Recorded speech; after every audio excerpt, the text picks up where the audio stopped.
Okay, thank you all for coming to the Free Peoples of Russia House. We are a discussion, a social club, and a think tank that works with the issues of Eurasia and opposed to the current Russian regime. We are holding different discussion platforms here that have to do with this topic. And we're kind of launching a think tank. Really, honestly, working on different papers. Thank you for coming. Who hasn't been here? Thank you for coming. Who has been here? Uh, Please don't forget to donate. There is a QR code there in the little box, if you don't mind. And today, I'm Evgeny Nemchenko, and I'm a director of the Free Peoples of Russia House. And today we have a wonderful and very witty Ksenia Turkova. And she is an international journalist and media analyst specializing in disinformation, propaganda, and the language of media. She has a professional experience across Russia, Ukraine, and the United States. She has worked with Voice of America, Hromadske in Ukraine, The Insider, and other global outlets. She is trained in linguistics and journalism. She examines how narratives are constructed, controlled, and weaponized across Russian language media. She's a frequent commentator and speaker, known for breaking down complex information ecosystems and with clarity and wit, as I already said. And she has her own Facebook channel, or I don't know how to call it, but I watch it every time, and it's amazing. Yeah. Well, you posted on you did, but it was great. So you should continue. You should continue. Okay, and today we have a wonderful topic. It's from borrowing to banning, and it's Russia's language policy on Anglicism. So it'll have to do how Russia portrays English language as a weapon and how it tries to move away from the English language. Did I say it right? Almost. Okay. We will try to answer this question. Is it true or not? Thanks for coming today. I see that a lot of people are interested in what Putin eats. So I asked Perplexity to give me a picture, to generate a picture. What if a burger looked like kokoshnik, a traditional element of Russian costume? And Perplexity created this picture with Putin, and I will explain why. It has a meaning. It was not just to entertain you. I will tell you about. I will tell you this story. So today we will talk about one of my favorite topics, actually, because it's more about linguistics than about politics. And I love everything related to language, to linguistics, and I will explain some Russian words to you and how they translated into English, and how in Russia, especially in the last several years, they are trying to get rid of some English words and replace them, or some English names, titles, and replace them with some original Russian words, but they are all actually not original Russian words. They're almost all borrowed, and you will hear a lot of stories about that. And a little introduction before that, introduction of the topic. So in general, in Russia, there is that attitude towards language. There are a lot of purists, people who want to protect language. I guess people like that, you can meet them in any country, who want to protect their own language and to create their own words instead of borrowed words. And I would say that attitude towards language, it was always there in Russia, like kind of protective. There were always a lot of people like that. But what we see in the last years, it came to another level. Now it's more not, it goes not from the society, like different initiatives, but more from the authorities, from the power, and it becomes like a policy, a new policy, and it's one of the puzzle pieces of all what is going on in everything, what is going on in Russia now. And language is a very, very important tool for Putin and for Putin's regime, and they want to control it, including like on the word level. How people use the language in their everyday life as well. But there are a lot of funny stories, and there are some tragic stories, and you will hear all that today. So actually, the last week and this week, they've been very they've been full of the events related to language, and I will start with one of them. So this is a robot dressed in a Russian traditional costume. And there is a big forum in St. Petersburg right now. If you heard about that, where Putin gave a speech, and Ukraine attacked that forum, and you probably saw news about that. So that economical forum, it's an annual event in Russia. And when I was a journalist and when I lived in Russia, I used to cover that forum as well. I went to St. Petersburg to cover it, to record different interviews, and they usually present some technology like achievements there, and there are a lot of pictures and videos with those robots. But anyway, it's just an illustration. But just a day ago at that forum, Katerina Tikhonova, Vladimir Putin's daughter and head of Inna Praktika Foundation, called for stronger state support for Russia's Vysokotech, a newly promoted substitute for high tech. The thing is that everybody knows the word high tech in Russia. It's in the dictionaries, and it was included in the Russian dictionaries many years ago.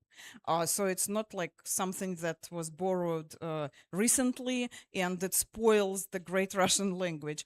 So people know it, and everybody used that, including Russian authorities and people from different spheres. But she chose to use this word, it's interesting that she decided to replace it, and nobody knows this word. Nobody say Vysokotech, and if I heard it, I saw the article, so I saw the word and I understood what they were talking about. But I think if I heard it, I wouldn't even understand what is that about, because it's just a non-existing word. But it's Russian. It has Russian, the first part, it has a Russian root. So it's more patriotic. That's why she decided to use it. And the journalists, they noticed it, and that's how actually people noticed it and started talking about that. So the term Vysokotech reflects a wider wartime push to purge Russian public language of foreign borrowings and replace Anglicisms with ideologically approved domestic alternatives. So, as I said before, that word is not even in the dictionary. High tech is in the dictionary, but she chose the more patriotic version. And before that, the word high tech, widely known, that it appeared dozens of times in official quotations and in different statements of the authorities. So as I said before, everybody used this. But I wouldn't be surprised if after her statement, people will start using that weird replacement, but we will see. And now the story about Putin and the burger. This is also from some recent news from last week. Yes, from the last week. So Russian politician Sergei Malinkovich proposed replacing the word hamburger or burger, just a burger, with Russian alternatives such as, he said Russian alternatives, kotletnik, kokoshnik, or even Leningrad sandwich. And Leningrad sandwich, he proposed the name Leningrad Butterbrot. Leningradsky бутерброд. He said that Anglicism in public catering should be phased out and eventually restricted by law. Presenting food vocabulary is another front in the campaign against Western cultural influence. But of course, everybody laughed. And but what's wrong with those replacements? First off, there is nothing wrong with the intention to replace the foreign words with your own words. It's nothing wrong with that. And in different countries, there are special commissions. For example, I've been to Lithuania, and I know they take very good care about the language, and they have a special commission. And that commission, they have linguists and specialists, like high educated specialists who offer the replacements for different words. For example, they offered, when the word selfie appeared, they offered the Lithuanian replacement for the word selfie, and the society accepted it. Because sometimes the society does not accept, because language, it's like a it's alive. It's not, you can't order something to the language, and you can offer, and then society will use it or won't use it if it's not like a very good replacement. So that word for selfie was kind of successful, and I know that people use it in some other words, but there were some words that the society didn't accept, and they told me that our role is we need to offer, but then the society decides. And if it's an international word and everybody uses it, there is no point to invent something else. And people understand each other. So there is nothing wrong with that intention. In France, you probably know that French people also are very protective of their language. And there is also like a French academy, and they decide what to include in the dictionary. And there are discussions. So there is a whole process. But in Russia, there is no such a commission, and they've never had it. And usually those initiatives, they come from people who don't even understand how language works. And they don't have any linguistic understanding or special linguistic education. That's why they offer like really weird things, and everybody laughs at them. And nothing. I've been covering news about language since I don't know, Putin came to power in 2000, but I don't remember any situation when the word proposed by let's say Duma member was adopted by the society, by the Russian language. So all they propose, it has some political reasons, not linguistical, and it's just weird. So what's wrong with kotletnik, for example? There is a word kotleta, and this is kotleta. But the thing is that kotleta is not Russian either. Kotleta came from French. And it's a small rib, cutlet, and so it goes back to French. And actually, everybody knows that. Maybe except that guy who offered kotletnik, that kotleta is not Russian.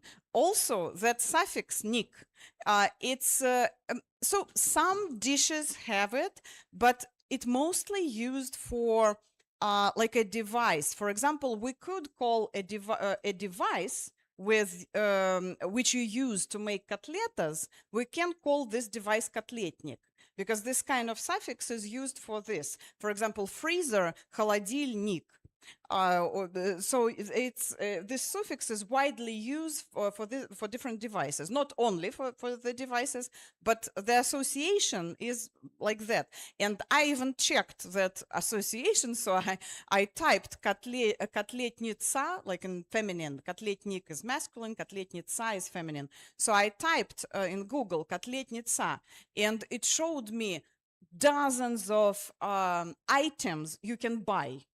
Like, for example, buy our Wanda kotletnitsa to make kotletas. So it's not something that will remind you of a dish. it's something that will remind you of a device or something else. And also that gives us the understanding that those people, they don't understand how language works. And also what is, and there was a joke. Wait a second. No, that, wait. Yeah. So let's go to the next proposition.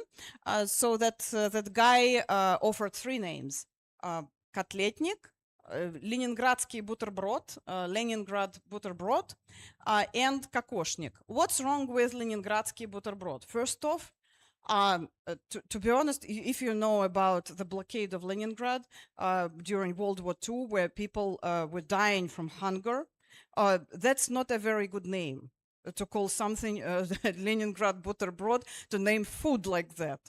So the association is not good at all.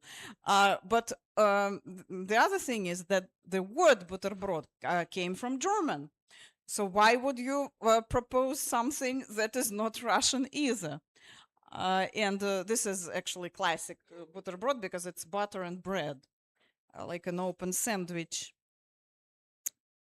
And there was a Soviet Russian poet, and when that Russian politician proposed to rename a burger, everybody remembered his poem. No, we said to the fascists, our people will not permit our fragrant Russian bread to be called brot. That was a kind of like a patriotic poem. During World War II, or after the World War II. So the key point is not just the rejection of a German word, but the idea that using a foreign label for something Russian is a form of symbolic surrender. So we won't surrender. We won't call our Russian bread brot. But then they did call it butterbrot, and now they're fighting against hamburger. And the third name, this is kokoshnik, so traditional element. I don't know even how to comment on that because there is no explanation why he offered that. The same the same way we could name the burger balalaika or something like that, like just a Russian word, with any Russian word. But it doesn't make any sense. He just picked something that associated with Russian traditions, Russian traditional elements, and therefore for him it's associated with patriotism, and he offered to name it kokoshnik. That's why on the first slide was Putin. I put Putin with kokoshnik, eating that burger named kokoshnik. But why don't they like the word burger? Why did they decide to get rid of it? I say they because, but I'm mostly talking about the particular guy, because I'm sure that the Russian society doesn't want to get rid of their burgers, and but so why burger? I think because the burger is associated with like Westernization, with America, and those the word they use very often in Russian propaganda, Anglo-Saxons. So it's associated with something like with enemies, and nowadays they need to replace it with something that is more patriotic. Although those words are not even Russian, but they are okay. They're French and German, but they are not from that English-speaking world, and English language is kind of unfriendly language. In Russia they have a list of unfriendly countries, and the English language slowly becomes like a not friendly language.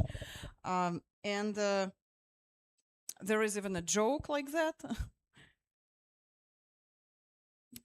After all Anglicisms were removed from Russian, the French started understanding Russian without a dictionary. Why? Because in the 19th century, French language was so popular and widely spoken in Russia that some people they didn't even speak Russian that good. They spoke more French than Russian. So in that joke, as Russian people say, there is just a little bit of joke. So maybe it's true. And as I said before, this week and the previous one were full of events related to language.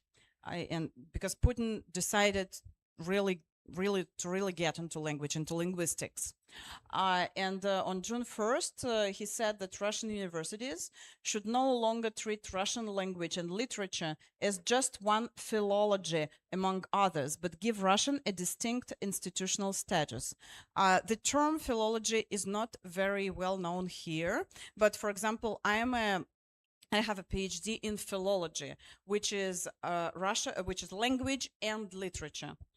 It's kind of linguistic, but it has literature as well, and it's very common in the former Soviet countries, the discipline philology, and so not only, but I mean it's not that widely used here in the United States, and there are a lot of philology faculties and in the Russian universities, and usually when you go to that philology faculty, you study not only Russian philology, but it's like that philology is part of other languages, like for example groups of languages, and he wants to separate it. He wants to separate Russian language from other languages and establish new faculties, Russian as a state language.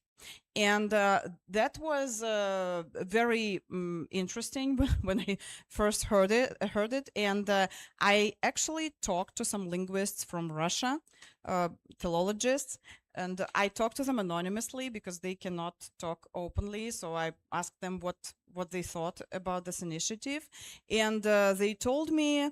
So one professor from St. Petersburg, she told me that it doesn't make any sense. Maybe it will stay just on the level of statement. Maybe they won't do, although everything possible in Russia now, but maybe it will just stay as a statement.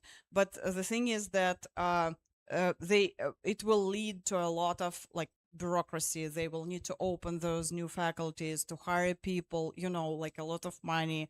But at the same time, she said like they don't need that many Russian instructors, Russian language teachers.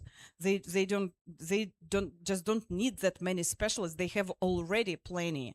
There are a lot of faculties in different universities, and it's just there's no need.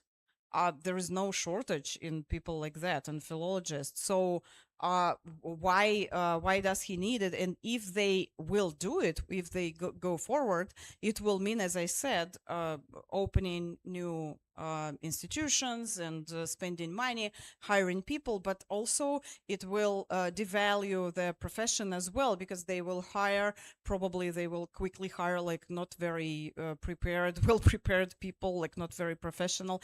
And actually that's what happened in the so there is a domain in linguistics, linguistic expertise that is used, for example, in the court.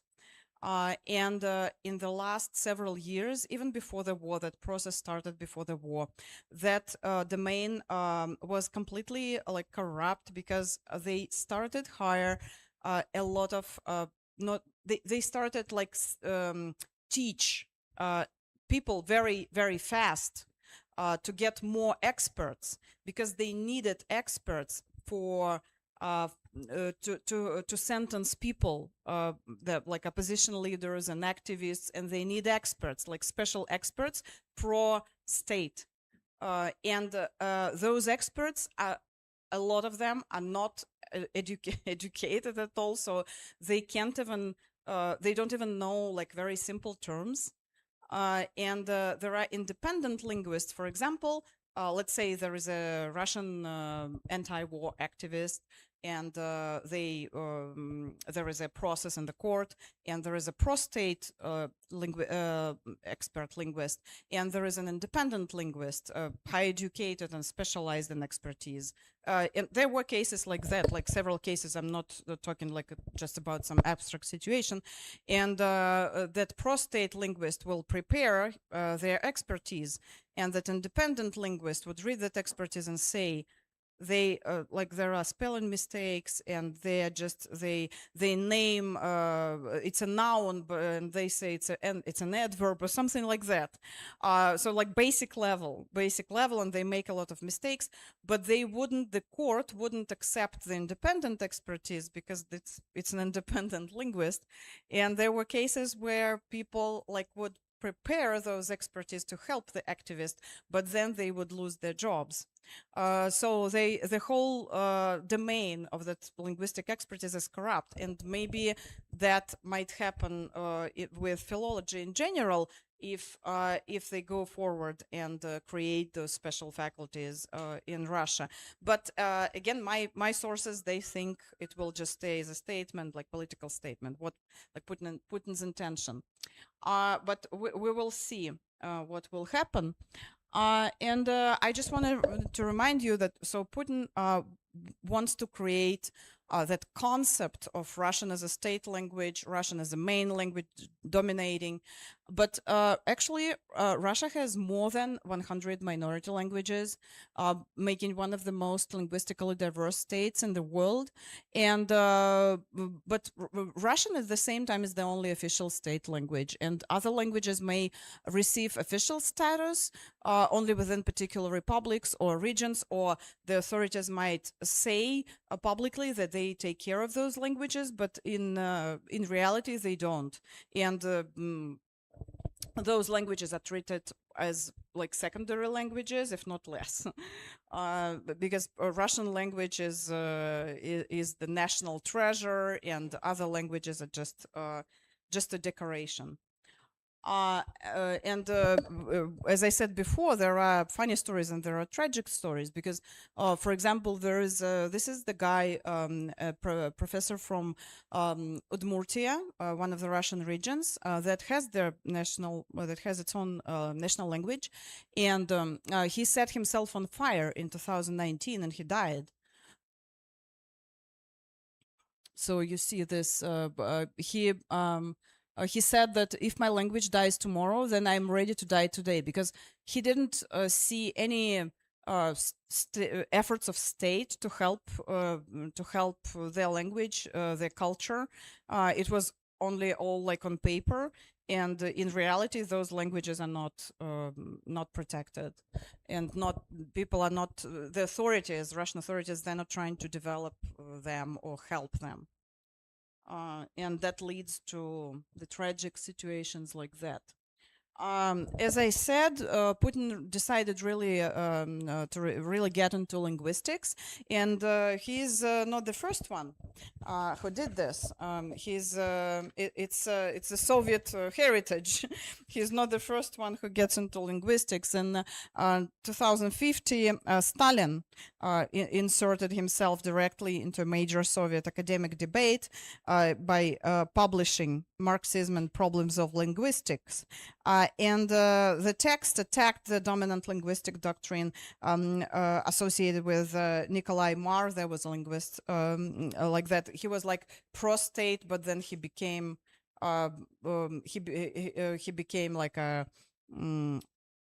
the opposite, and that abruptly changed the course of Soviet linguistics, showing that in Stalin's USSR, even philology could be reordered by political command. And Stalin always said that there was like a well-known Stalin's modesty, false modesty. He would say like, oh, I'm not a non-specialist. He presented himself as not a linguist, not specialist. Yet his intervention carried the force of doctrine. Once he spoke, the disagreement effectively ended. And Putin does actually exactly the same, and he's cosplaying Stalin in this area, because Putin, in my previous talks, we talked about like how Putin speaks and how Trump speaks, and we compared them a little bit. And I said that Donald Trump, he's very he's not modest when he's talking about himself. So he's saying, I'm the best specialist in this and that, and Putin, they have something in common, but at the same time, Putin presents himself as very modest. He wants to show people that these are people who likes me, Like they really like me. They have all those initiatives, like to name the street, to put my name on something. But it's not my initiative. It's not me. It's all people. It's all people. So he presents himself as a very modest person, although, and it's absolutely what Stalin did when he was presenting himself as the father of nations in the Soviet Union. So both Stalin and Putin, they wanted to control language, and not only control language, like control narratives in the media, but also control it on the level of academic work, philology, linguistics. It was very important for Stalin, and it's important for Putin. Again, in one of my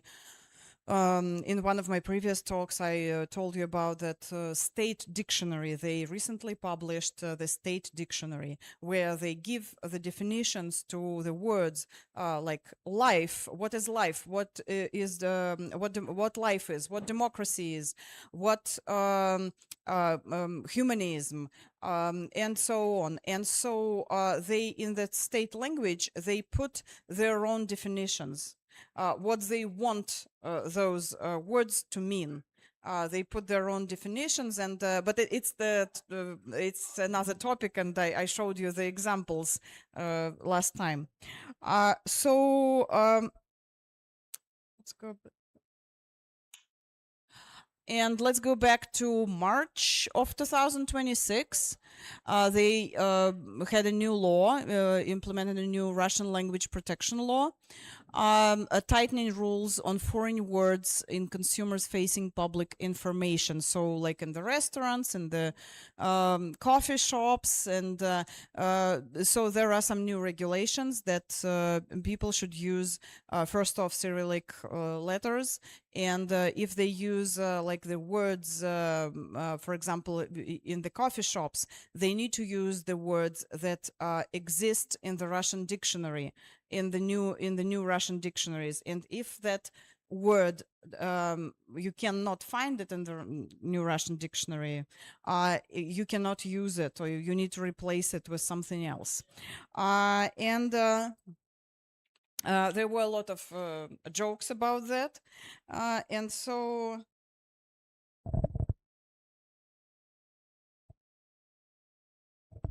also so that attitude towards foreign language, towards foreign science, foreign words, it's getting more and more like unfriendly, as I say. So that they treat any foreign, especially English science, as unfriendly. And there was a recent story in May where several schools in Russia's Tomsk region introduced rules banning students from wearing clothing with foreign language inscriptions. So, for example, when the students have like hoodies or T-shirts saying something in English, they cannot wear it. The ban included an important exception, though. Foreign language text was still allowed if it was part of the registered trademark and did not contradict Russian law of universal human morality. And we can understand that it's very vague, and you can explain it however you want to explain it. And if you think that some inscription is against universal human morality, you probably won't be able to wear this next time, so that will be banned, and so on. So school orders said that the measure was needed to counter the spread of unlawful behavior, radicalization, and antisocial ideas. So the foreign language is associated with antisocial ideas. And actually, there were they did this. They introduced those rules after a certain situation, but actually nobody knows what was written on the kids' clothing. Why did they decide to implement this law? And it could be something completely, absolutely innocent. And someone complained and said, "Why do we have this unfriendly language? And why why are people wearing it at school?" Because there are a lot of stories like that. My favorite story is it's about language, but it's more about like branding. In one little Russian town, even not like a village, called Dolgi Buirak. I don't even know how to translate it. I think we tried to translate it in one of my talks, Dolgi Buirak. And it doesn't sound like something very pleasant, believe me. So in that village, there was a restaurant called Cambridge. So the local businessman opened the restaurant called Cambridge, and one lady whose son was in the war. She noticed that, and she wrote a complaint saying, "How can we have a restaurant called Cambridge in our village, Dolgi Buirak, if my son is protecting our motherland from NATO?" And we shouldn't have a restaurant named like that. It's a shame. And so they forced that guy to rename the restaurant. And now that restaurant is called Hermes, which is the Greek god. But Greece is also a member of NATO. Maybe they didn't know that.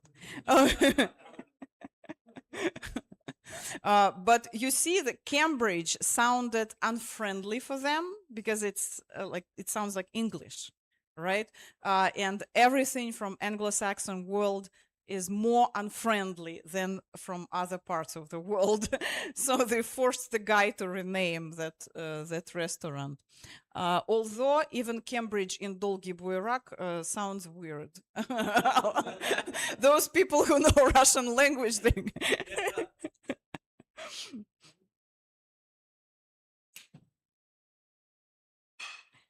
Oh, actually, there was a video here. Okay. I'm not sure I can play a video.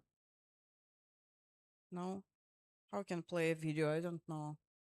But there is a video. I saw it on social media. It's a Russian veteran of World War II veteran, or how he presented himself. I don't know. So someone was interviewed. The state TV channel Russia Russia was they were interviewing him for the May 9th, the Victory Day, and he said, this is the quote. He said, "So I'm not against them striking Kiev today. I'm not afraid to say that. It means it's already something we need to learn, because just imagine when leaders like these in the world, Zelensky and the French guy and the Armenian prime minister, speak English. That's just monstrous. That's a parody." So the guy wants to strike Kiev because people are speaking English. We can say that he's very old and maybe he's out of his mind, but but it's also a piece of the whole picture. It's also a piece of puzzle. That's how people see the English or English-speaking countries as something unfriendly. There were some initiatives before. For example, in the next Crimea, the head of Crimea's state council spoke out against teaching English in schools. He said it was not necessary to study English. A state Duma deputy proposed removing English from the school curriculum. They didn't remove, so English is still there. My mom lives in Russia. She's a teacher of English, and she still teaches English. But you see the whole vibe around it, the atmosphere. Also the head of Russian Duma called English a dead language and urged Russians to learn Chinese. Actually, there was a recent story about one Russian village close to China, and they say we are ready. They recorded a video addressing Xi Jinping, saying, please help us to repair like everything we have in our village, like because nobody cares about us. Our authorities, they don't care about us, and we promise you to learn Chinese if you help our village. So maybe it's already happening. So as I said before, don't think that in Russia English language is completely banned, and if you speak English on the street, they will immediately arrest you. Nothing like that. But the whole vibe around it, the atmosphere and the attitude towards everything foreign and especially English related to like America and Great Britain, it's something unfriendly. It's treated like something unfriendly. But with banning a lot of English or Anglicism, like borrowed words borrowed from English, at the same time they're cherry picking and they allow other words, and they have no problem with that. For example, with using the word fake or with using the word discreditation.